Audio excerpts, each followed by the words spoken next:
Did it say live? Yeah, it's live. Uh-oh. Sorry, I got phone calls coming in. Uh-oh. I got a text. I got text. Be like, hey. Morning. Just started the radio show. What up, Claire? Okay, I got to send you something before I forget. What's up, Claire? Before I forget, I got to show you something. Claire sent back the caricature that we're going to put on the T-shirt. Oh, I haven't seen the damn picture yet. I just sent it to you. Oh. What's up? All right, let me look. What up, gang? Sorry, I'm doing all the phone stuff that we usually do. It came out perfect. What up, Ryan 840? Boom.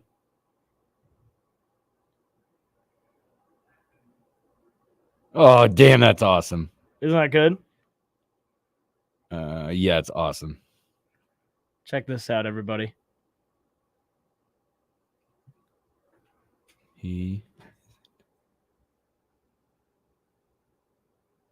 That's going to go on our T-shirt. Now it's up to us to get the T-shirts going, Bill. Now we got it. Okay. Yeah, we need it. We need to get T-shirts now, and we got to pay Claire for that because she paid for that. We'll just send us the invoice. Isn't that cool? That's dude. I can't even that's. I'm just looking at it like going, just like nailed it. It's so good. It had my old hair, but you know. Isn't that awesome? I don't even know. So I think we should put that on the back of the shirt. The back of the shirt. And then on the front, yeah, we have just the morning hookup with the KFOR logo. Yeah. I wonder who I can get the mock. I wonder if I can get the mock that up. Well, yeah, we'll find somebody.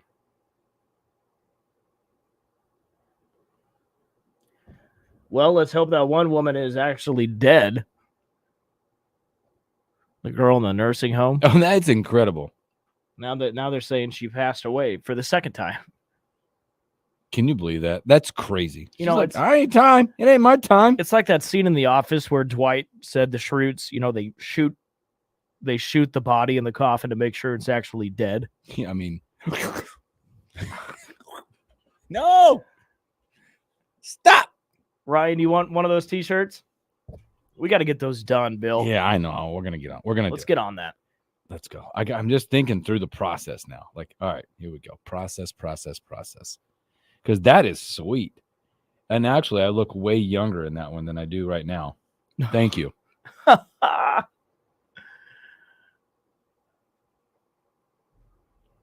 at my shirt. Look at that thing. It's sweet.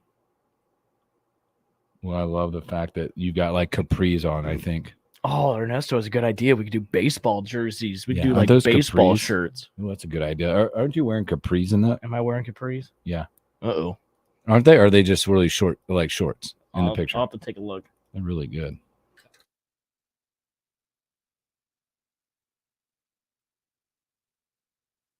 This is the Morning Hookup on KFOR. Good morning, Lincoln, Nebraska. Happy Tuesday. Welcome in the Morning Hookup. Bill Looks, Will Wilson.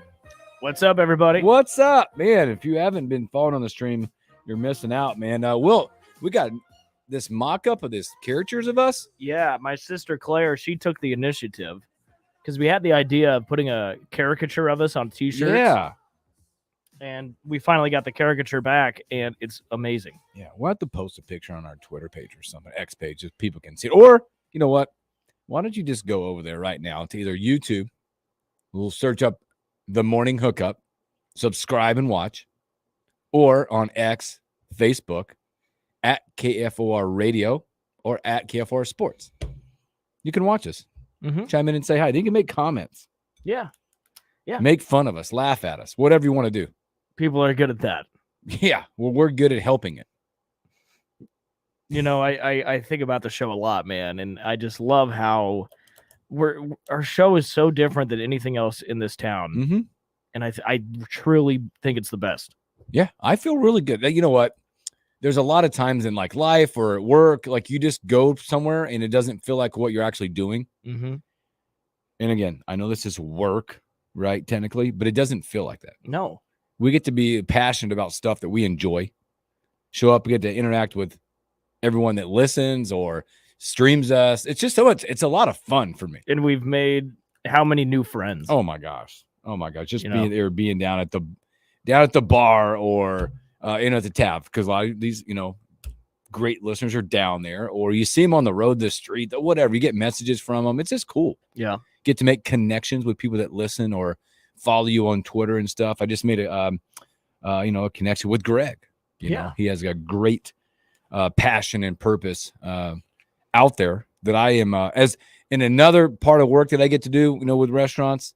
I get to be a part of those things, right? Mm-hmm. And be a part of different purposes, because I think that's what all of our life should be about, is the give back, the support. And again, and I say that because you guys give back to us by streaming us and listening to us. That's the true fun for us, for me, right? For you too. It's like, look at this. Like, you start looking at, for me, I start looking, like when we started streaming the show, I start looking at the numbers of people, the eyes are on us. It's kind of cool. It's humbling. Yeah. Yeah, we and it's funny to think back how we were kind of didn't really want to do the whole camera thing, but I'm happy we did, because it made the show 10 times better. Yeah, it did.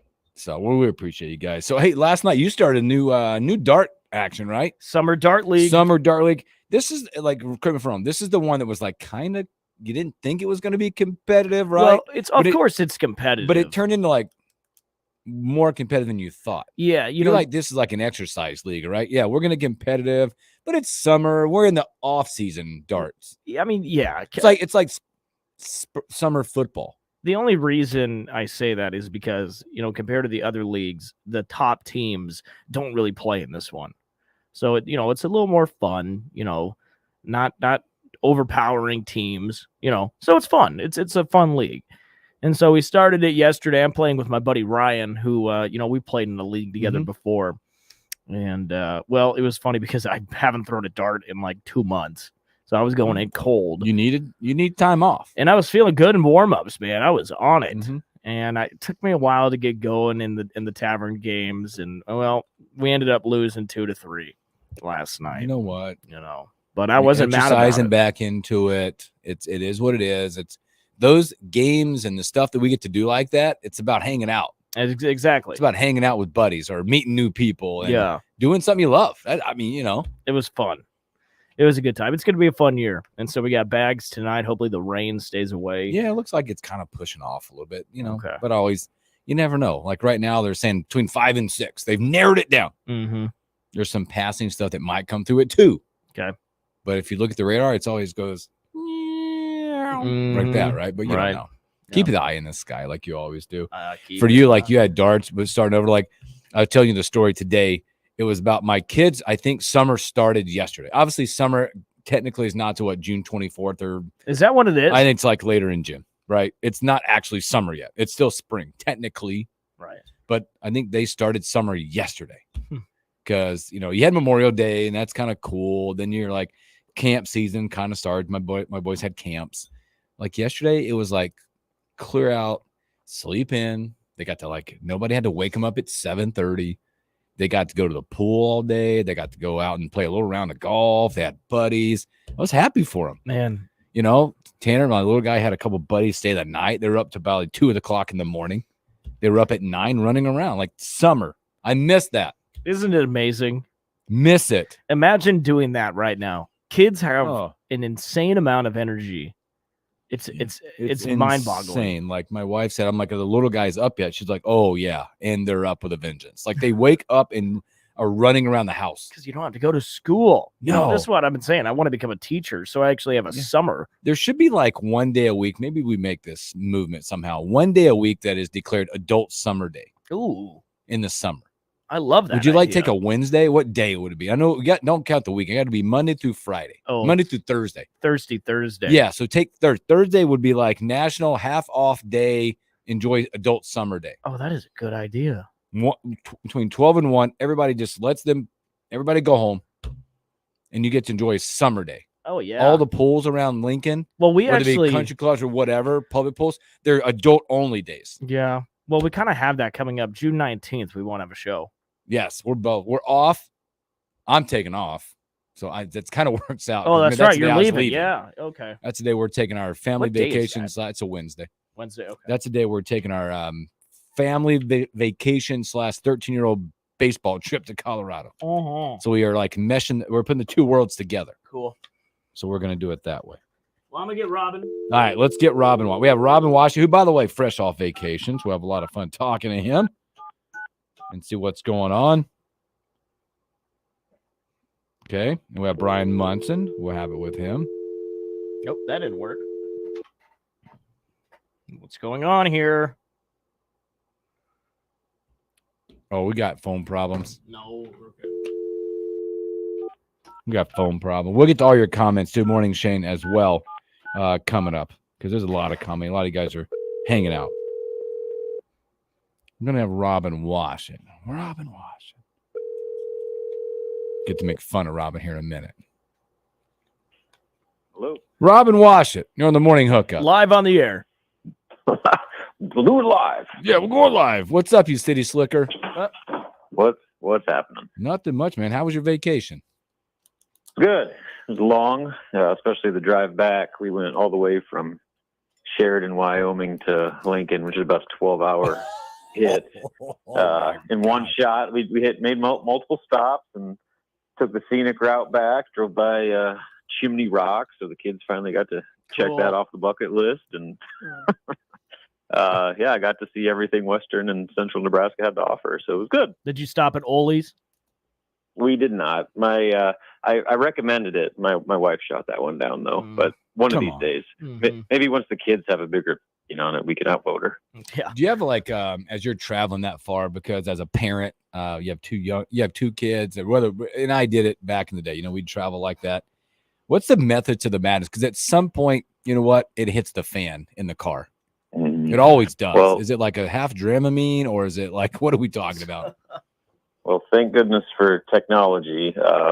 Movies were definitely a key resource. We watched, I think, 3 movies between the back and forth. Lots and lots and lots of snacks to keep them occupied. And, a little more stops than I probably would initially want. But you know what? Sometimes beating the estimated time on your GPS is not worth or it takes a back seat to keeping things calm inside the car. It's all about compromise. There's nothing more important than beating the estimated time. That's a dad thing. Oh, like you're racing the clock. I live for it. You gotta live for it. We call it beat the clock. You gotta beat the clock. Like if I can shave like 15 minutes off it, I feel like I've just like defeated the world. It's awesome. And I get the you probably do what I do. If we have to stop, I get the dad sigh.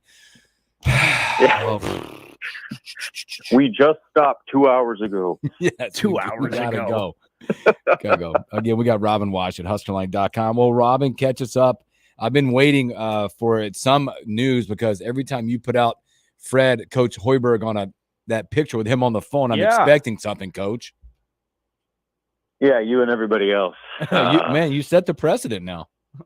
Yeah, so this one's taken quite a bit, and we haven't put it together yet. The picture was tied to my RPM prediction for Berke Buyungtushul from UCLA to commit to Nebraska. It's still, I guess, a work in progress here, but I get the sense that it's more just kind of a crossing T's and dotting I's at this point. I still feel very confident in that prediction, and it's just now kind of a matter of when, especially with BYU picking up a commitment from Mawat Mag, the Rutgers transfer power forward. That I don't know if it's like it immediately eliminated BYU, but it certainly cut into their biggest selling point, which was immediate playing time for Berke. So, like I said, the tea leaves all suggest that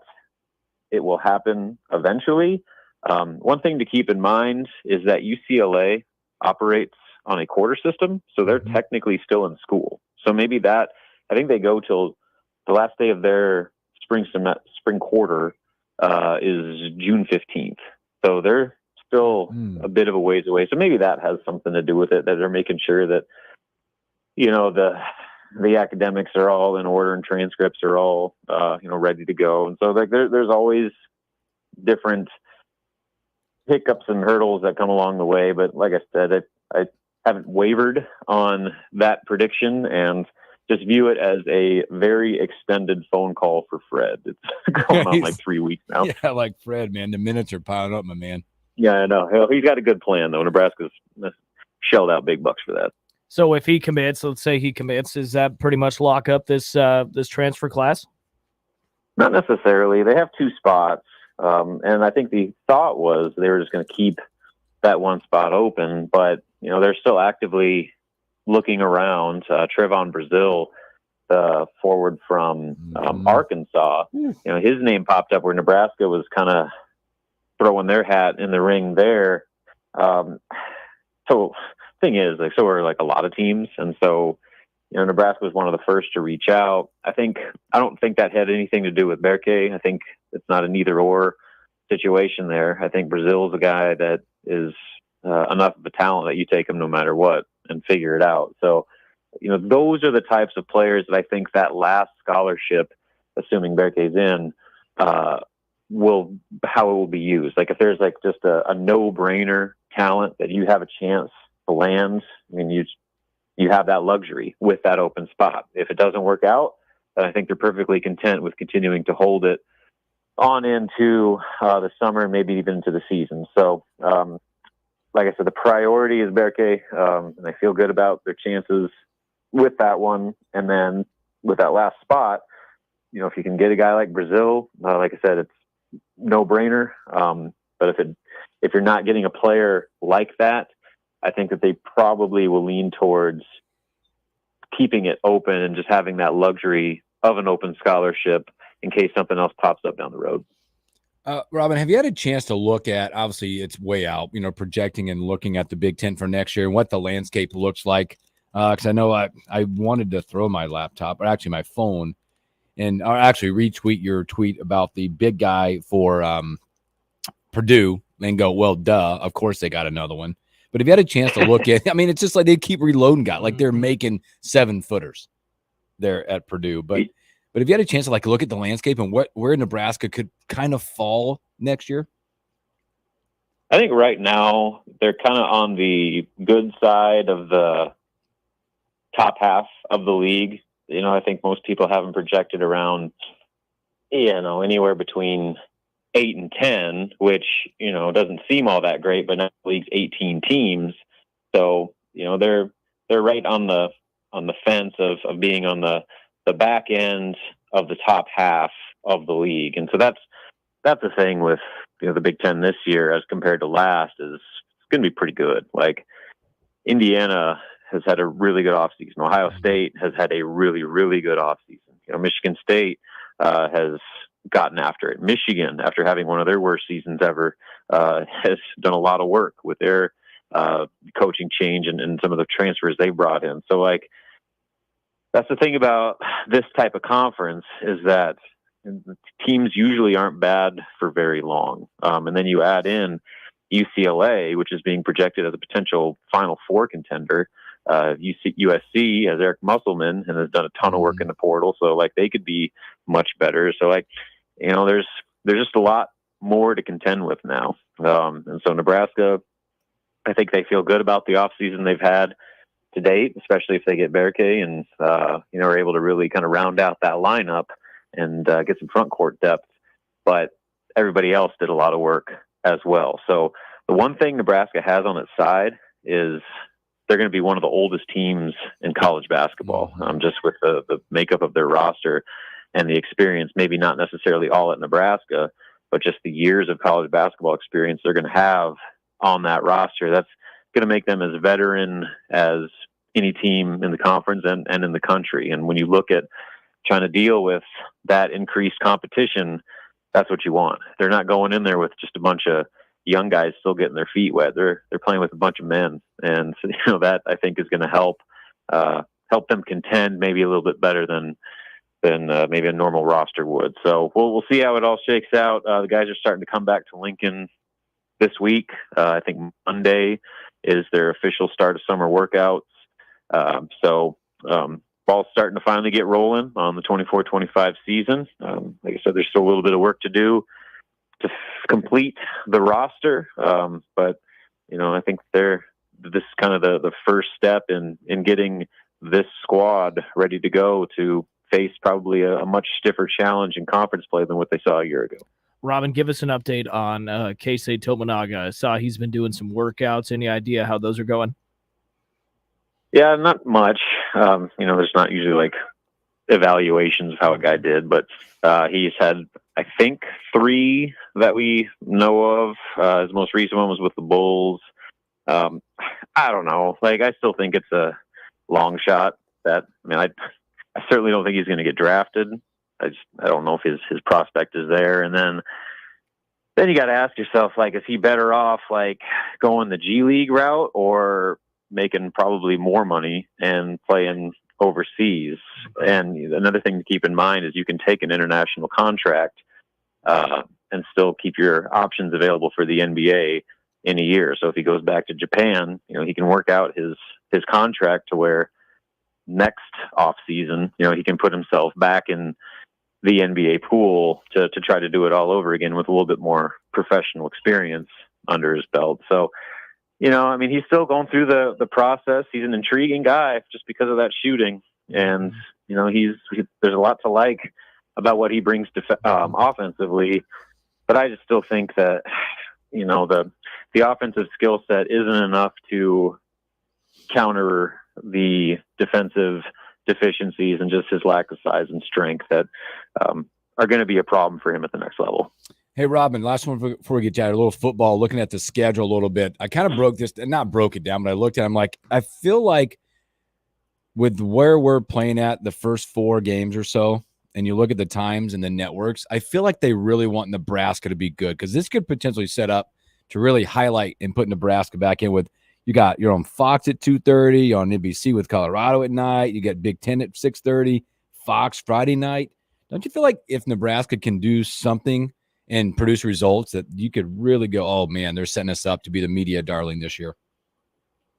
I think TV networks have been waiting for Nebraska to get relevant again for the better part of a decade, just because of the money that comes along with Nebraska being good. So, yeah, I think that there's, this is kind of the iron is hot a little bit to where despite, the disappointing wins and losses finished, there's a lot of perceived momentum around Nebraska and what Matt Rule has done. And, if they can actually get competitive again and start winning some of those games and put themselves back into the national conversation, that's ratings gold right there, just because then all of a sudden those games later on in the schedule become a whole lot more valuable and you're going to get a whole lot more eyeballs on it. So the TV, networks are, no matter what, especially early in the year, like you just take Nebraska because people are going to watch it. And like, it's kind of just like a no brainer. But if Nebraska can hold up its end of the bargain and win those games and get themselves, like I said, into the conversation, then all of a sudden, you're making yourself a valuable commodity going into the back half of the year. And then, the games like Wisconsin and whatnot just become that much bigger. So TV networks are always rooting for Nebraska just because of the paycheck that directly is associated with them being good. Well, Robin, welcome back from vacation, my friend. Thanks for taking the time, and we'll catch up. Oh, wait a minute. Who's winning the finals? Oh, yeah. Ooh, I got Mavs in 6. All right. All right, mark it down. We're going to mark that down. Mark it down. Washut, Mavs in 6. Except Porzingis is apparently back in playing. the lineup for Boston. I asked that question. We're going to talk about it. But I asked the question. I know he's back, and he's been really good. But there's something to be said about how they're going to use him because that rotation's been good without him.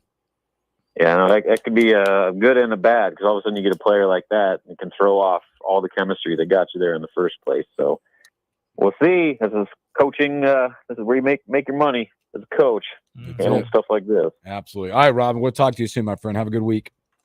All right, see you later. Robin Washut, HuskerOnline.com. Good stuff with him. Let's take a break. We'll keep it rolling with Bryan Munson, HuskerOnline.com. You're listening to the Morning Hookup with Bill Hooks and Will Wilson. More coming up.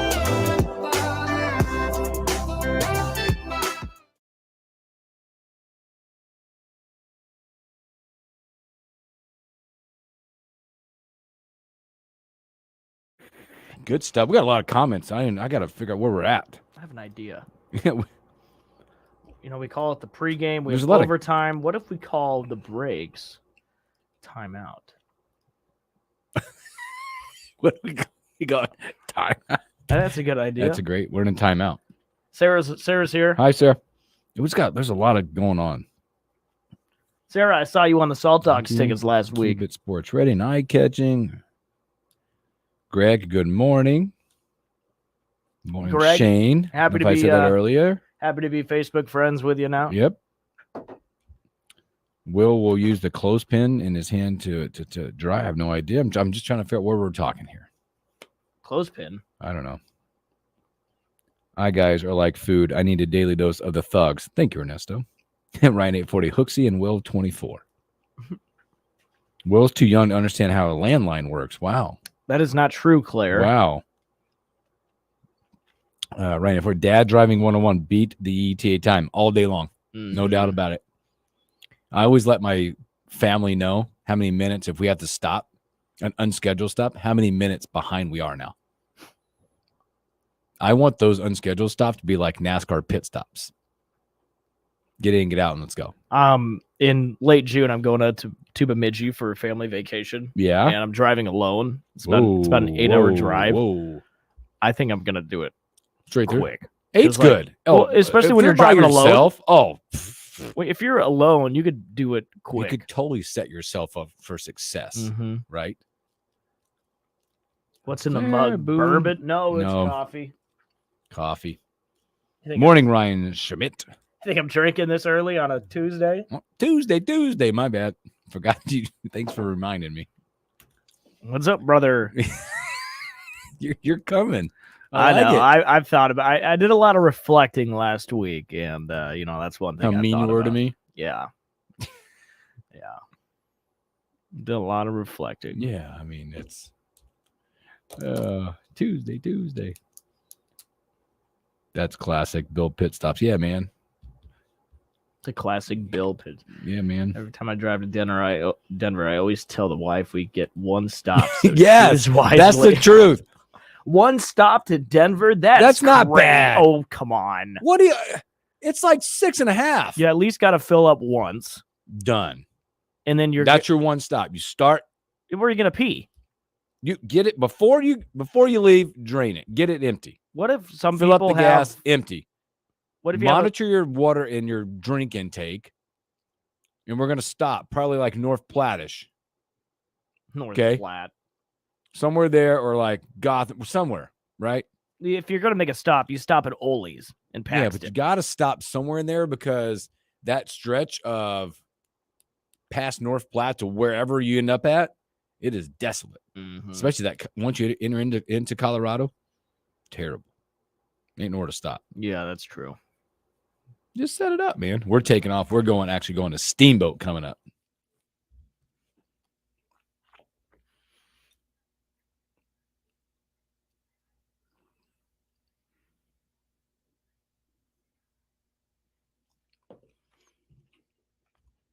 Bryan Munson coming up. I have to stop all the time and take the back row on planes. I don't use my phone like Will in the bathroom.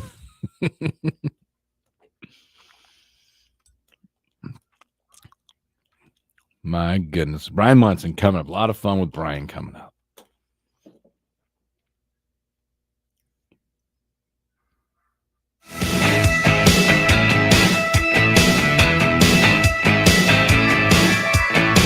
Just let it play a little bit. Let it play. I'll talk over it so we don't get in trouble. Welcome back in the morning hookup. Happy Tuesday. Thank you guys for hanging out with us. Special thanks to Robin Washut, HuskerOnline.com. Let's bring on that. Let's keep that Husker Online train rolling. And it's our guy from down south, Bryan Munson. Bryan, what's up, my friend?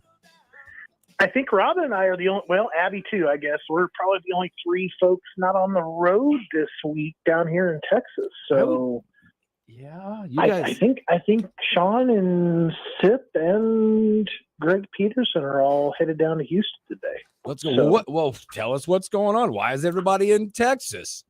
well, let's talk about that a little bit. So there's so if everybody remembers, a little bit from last year, the summer camp season went from not really knowing what to kind of expect to, offers kind of being handed out like Oprah Winfrey, like you get a car, you get a car, you get a car.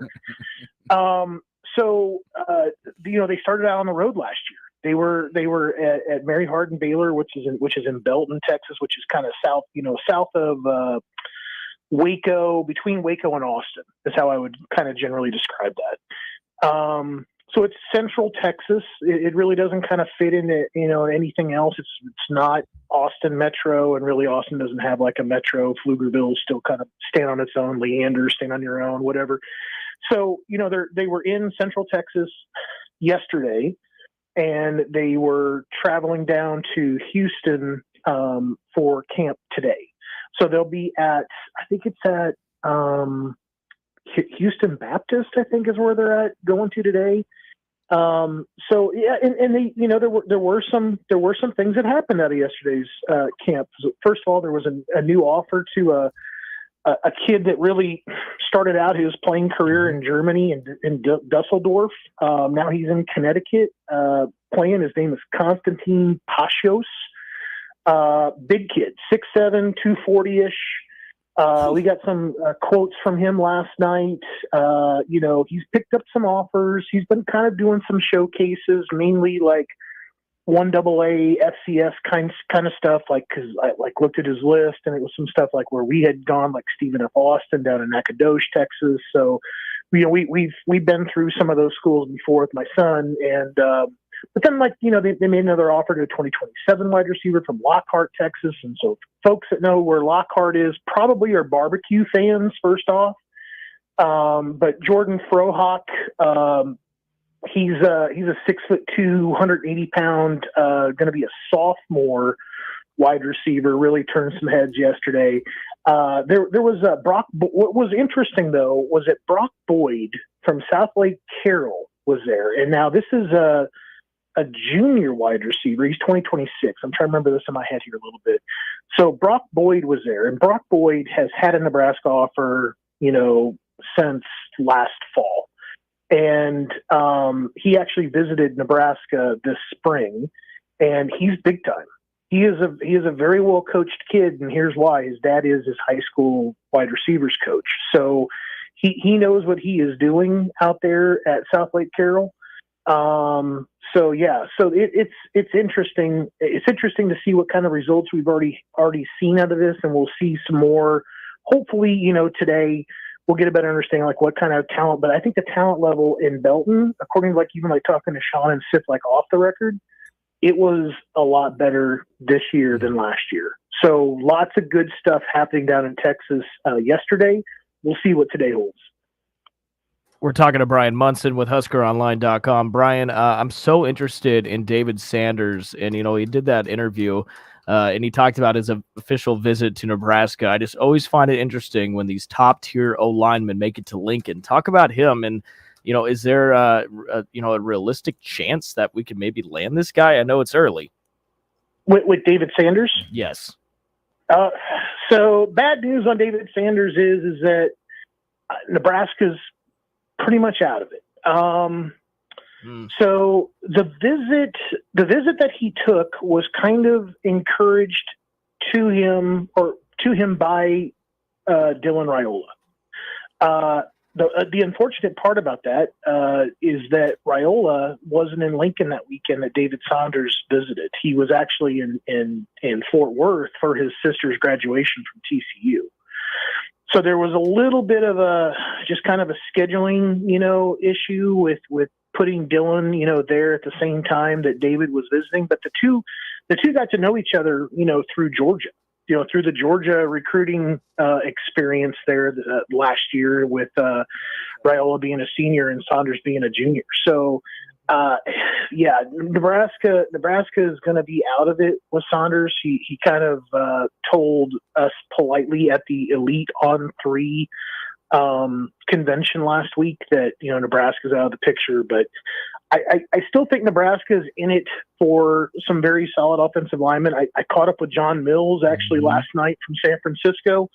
Not an offensive tackle guy, but an elite interior guy. Nebraska is very much still in his picture. He still talks to Dylan Raiola regularly.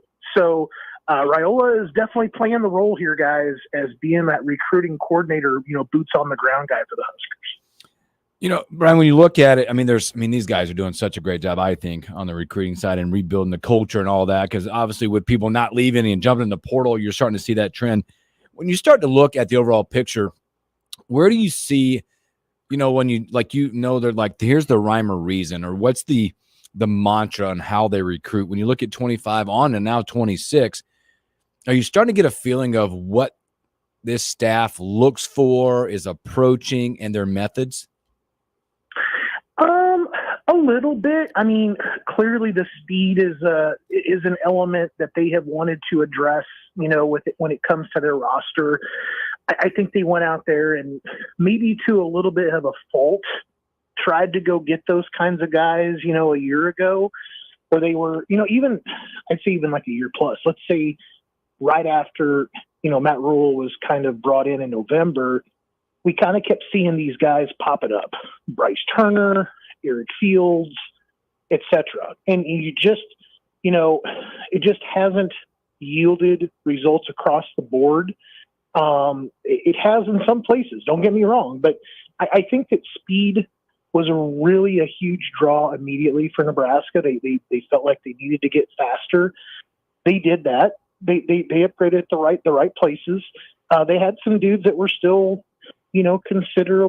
considerably faster than other guys in that position, nationally. So I don't feel like across the board at all positions, like there was a deficiency. I think that they really felt like they needed to improve it slot out to flanker. So XZ slot, I feel like I think they felt good at the Y with the hybrid, the flex guys with Fedoni there and what they were kind of doing. And I think in that back half, they found some dudes, and I think that there's been some guys that kind of cycled out because they didn't have the elite speed that they kind of needed back there that they felt like they needed to have. So I think speed, number one.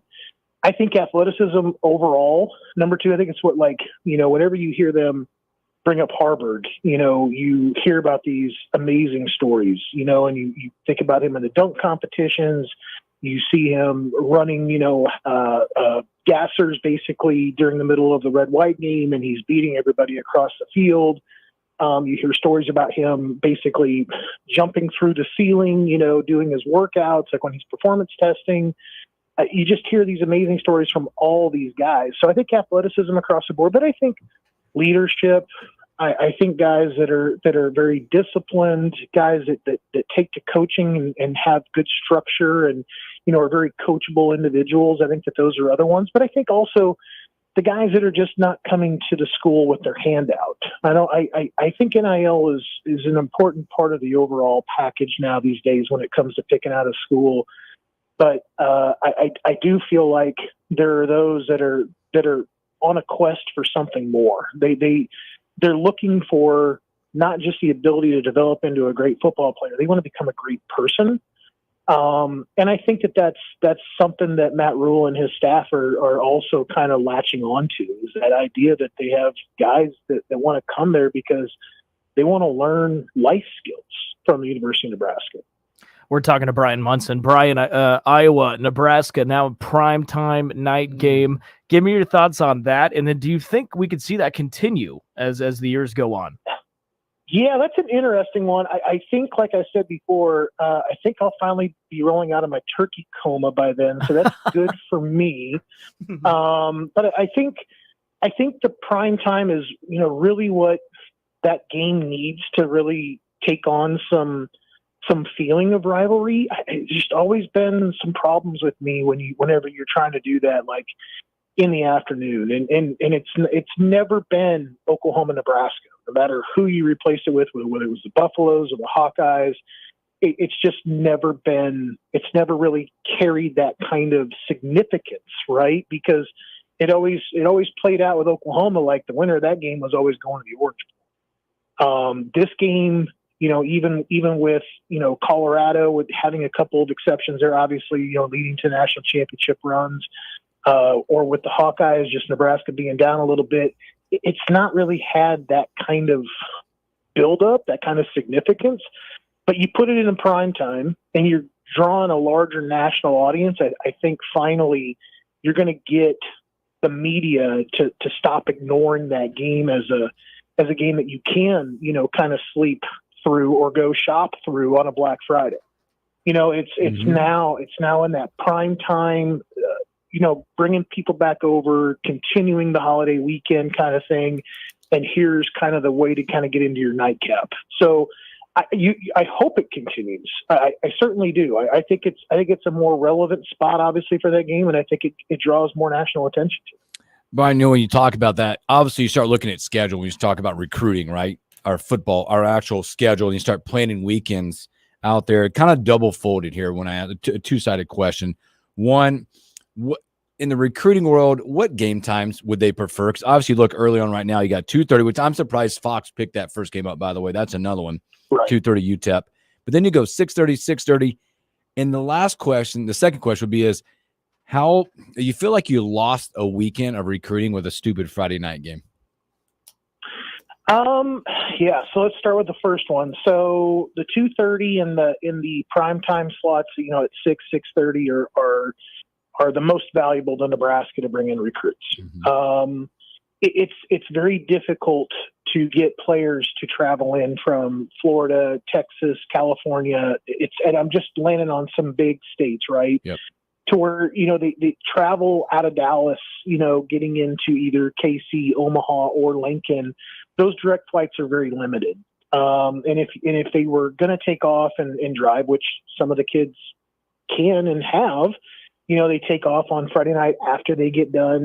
Dad drives till they fall, they're tired, and they get up the next morning really early after 5 hours of sleep, and they get back on the road. So 2:30 is a good time. I mean, you could typically get guys there, walking in between 12 and 1.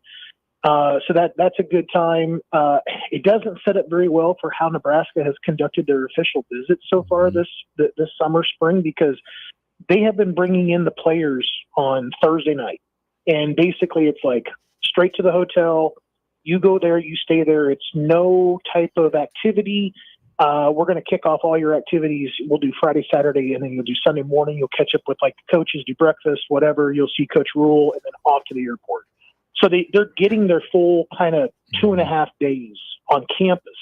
So if you're looking for an official visit, this fall, the 6:30 game is the most valuable. And obviously, if you can catch a holiday on a Monday, you can then carry over a little bit more even into the next week. But those are kind of far and few between after Labor Day. So I think that the obviously the 2:30, the 6:30 are valuable. The 11s, the 12s, great for local, great for kids that don't have they have a bye the night before. But typically they're not the best recruiting weekends just because of the challenges to kind of get to Lincoln. Awesome. Well, Brian, good stuff. One last one. What should our listeners be looking for on HuskerOnline.com for Mr. Bryan Munson coming up? Yeah, so I'm actually going to type up an update right now. I caught up with Notre Dame decommitment Sean Terry. He's a wide receiver out of Ohio. He is considering an official visit to Nebraska. I also have 2 edge updates to come out here in the next 24, 48 hours. I've got 3 out to write today, which I haven't even given much thought to. So I think some of that's going to be about, the offers with the satellite camp, what to kind of look for, maybe a little primer about the camps. This weekend, there's a lot of in-state kids that are going to be at those camps starting on Friday, including my freshman son on Saturday afternoon will be there to take part in the specialist camp to do some deep snapping with Coach Foley. So we're getting excited about that. Awesome. Well, good stuff, Brian, man. Appreciate your time as always, and we'll catch up with you soon. Have a great week. All right, guys, you do the same. See ya. Bryan Munson, HuskerOnline.com. Always great stuff for him. Go check his stuff out. If you want to be up and up, go click the articles. And if it's pay for them, whatever, just go look at them. And, if you're into the recruiting and stuff, he's your guy. So let's take a break. When we come back, let's just do a ton of sports stories that we missed. You're listening to the Morning Hookup with Bill Hooks and Will Wilson. More coming up.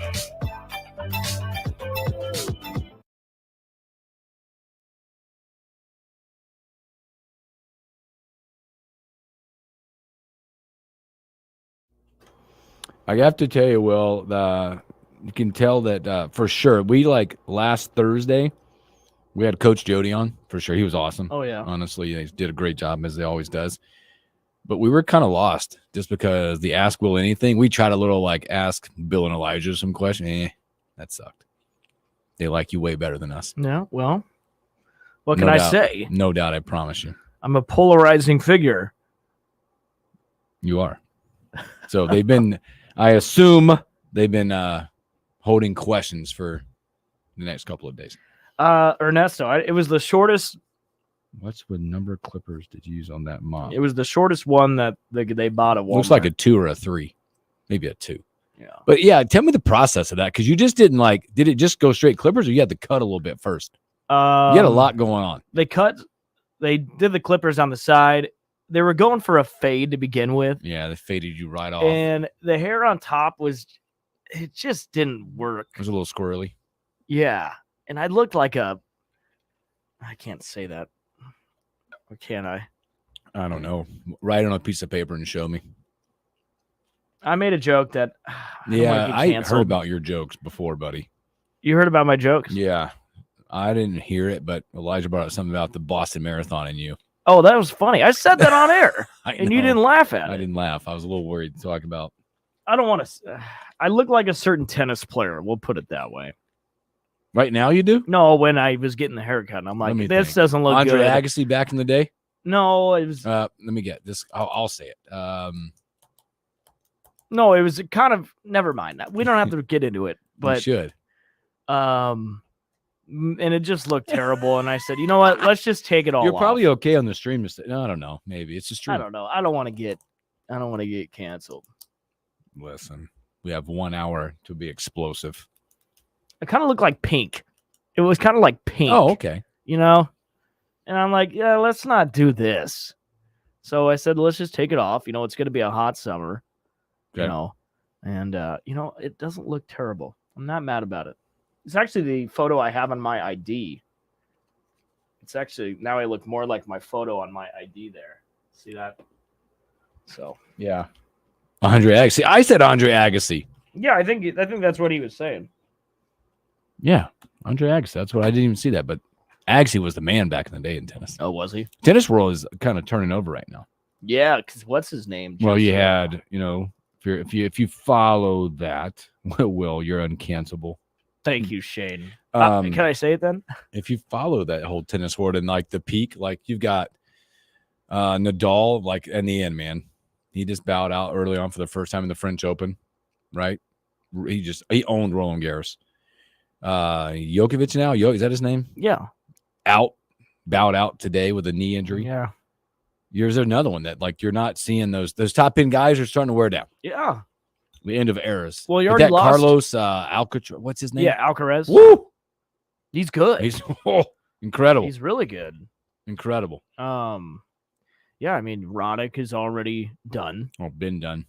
Who was the guy who had kind of Roger Federer on the way out. Yeah, that's way out. Yeah, he still plays. He's like Tiger Woods at this point. That's who I was thinking of. Yeah, Pete Sampras was solid, but been gone for a while. But still, those top end guys, if you're a tennis fan, you got to relearn the names now. Mm-hmm. I could just tell you Carlos Alcaraz. That's it. Can't tell you anything else. I used to watch a ton of tennis. I used to watch the majors more than anything. Yeah, I love Wimbledon. Wimbledon's awesome. I used to love watching them. You remember Michael? Are you old enough to remember Michael Chang? Oh, look him up. Never really won anything, but he was just fun to watch.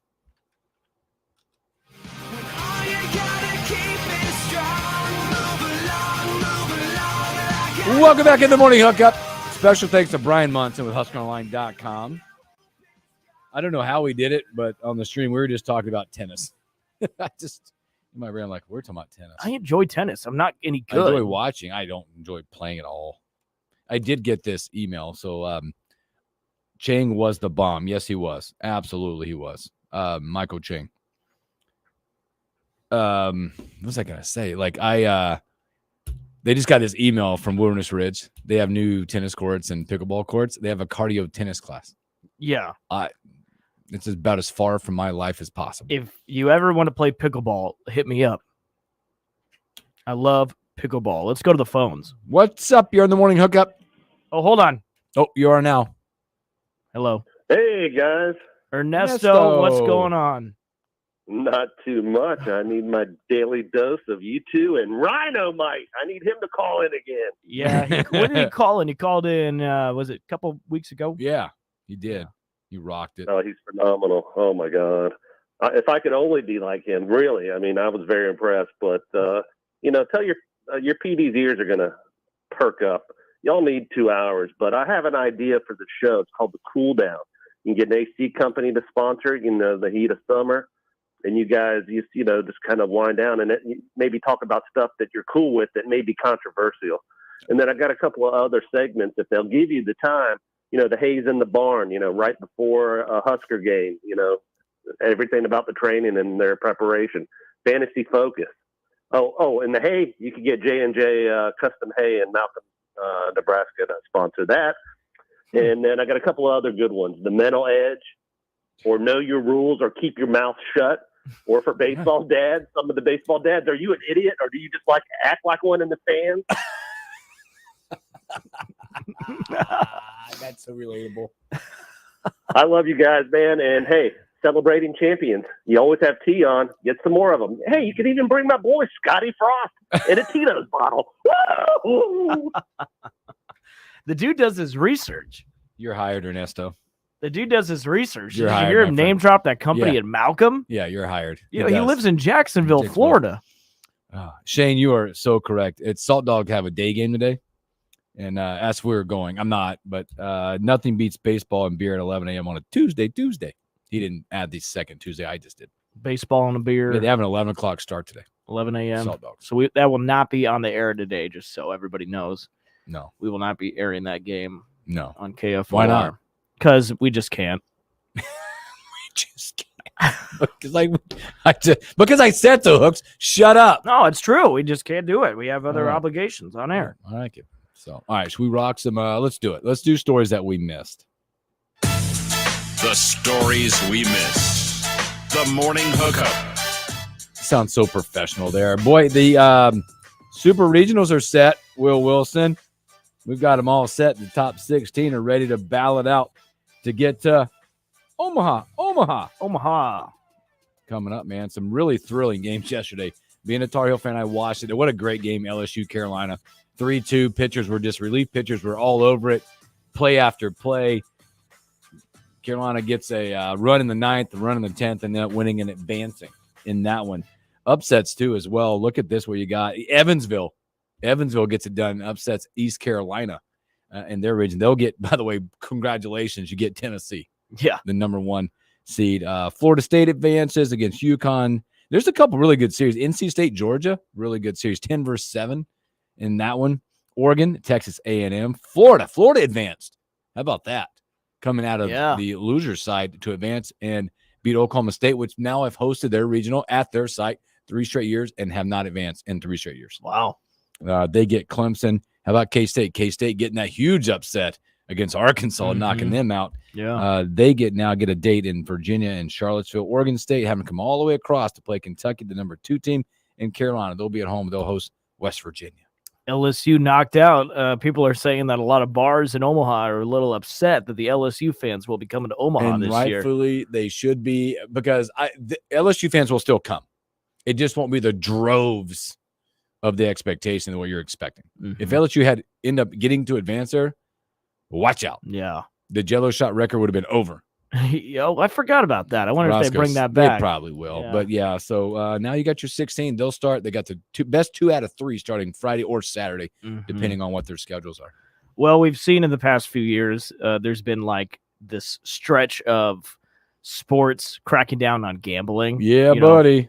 we saw it in college. We saw it in NFL, NBA, of course, too. And now MLB. I want to call this the purge, the betting purge. They cracked down and they caught some dudes. And this guy, do you know how to say his first name? Let me look. Tucapita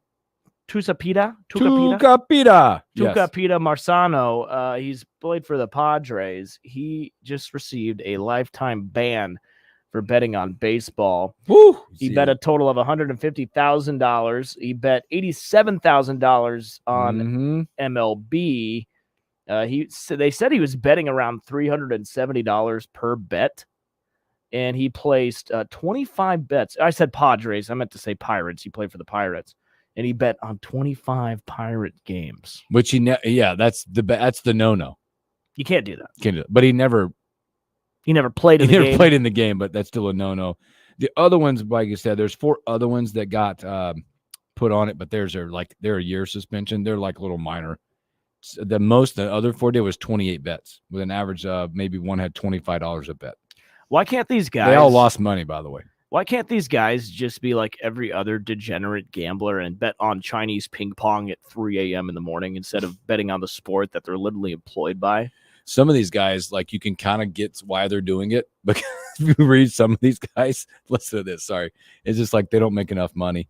Groom, I think it's his name. He was assigned to Red Sox high A ball, and he's an A ball, and he bet on 32 Major League Baseball games. He's like, I ain't making it. I got to make some money. Rodriguez also was playing for the White Sox Double A, and he made 30. They're just trying to make a little extra cash. See that single A guy or the double A guy. Yeah, they're both trying to make some cash. I'm cool with that, Ernesto. I like that. I'm cool with that because he's betting on Major League games. He has no effect on those games. This is interesting. So the Stanley Cup, it's going to be between the Oilers and the Panthers. Yeah. That's Edmonton and Florida.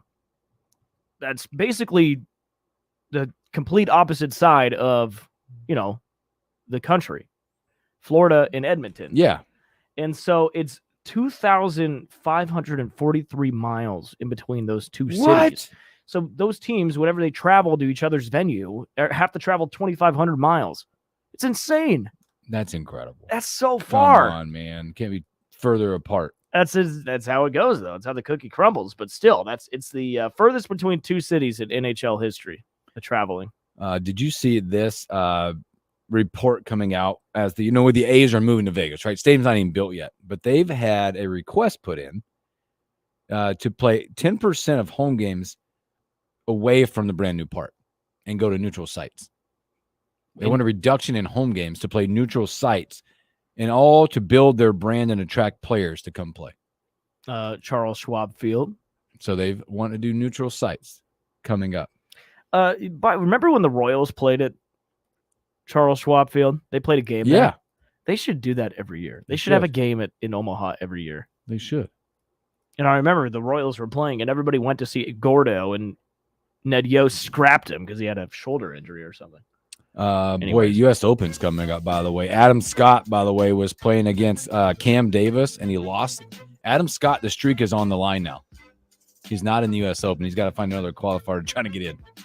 Yikes. So, well, man, thank you guys for hanging out with us on a Tuesday. Really appreciate it. Tomorrow we'll be back. Speaking of a legend on a Wednesday, let's have Henry T come hang out with us and a whole lot more. You guys have a great day, and we'll catch you on a hump day.